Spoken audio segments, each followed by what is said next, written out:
Annyeonghaseyo. Okay, let's study about this basic vowels po.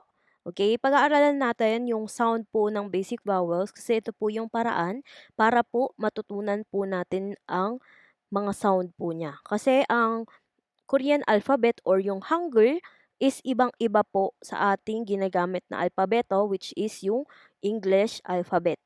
Okay? So, para matutunan po natin siya, ulit-ulitin lang po natin hanggang sa ma-familiarize po natin ang sound. Okay, tuturo ko po yung mga sounds po nila and please repeat after me na lang po. Okay? Pwede niyo pong i-pause yung ano nyo, yung mga ah, button nyo po dyan sa kanya-kanya po ninyong screen para po masundan po ninyo ang mga sound po nila. Okay? Let's begin. A, a, ya, ya, o, yo, yo, o, yo, yo, u, yu, yu, e,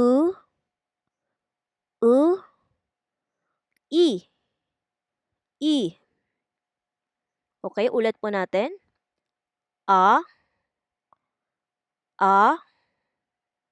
ya, ya, o, yo, yo, o, yo, yo, u,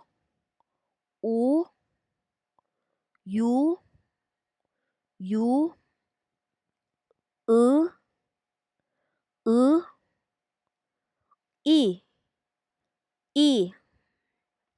Okay, nakuha po ba?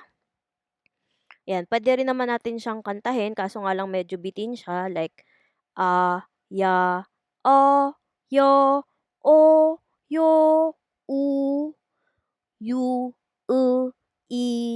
O, 'di ba? Okay, ulit-ulitin lang po natin hanggang sa matutunan po natin.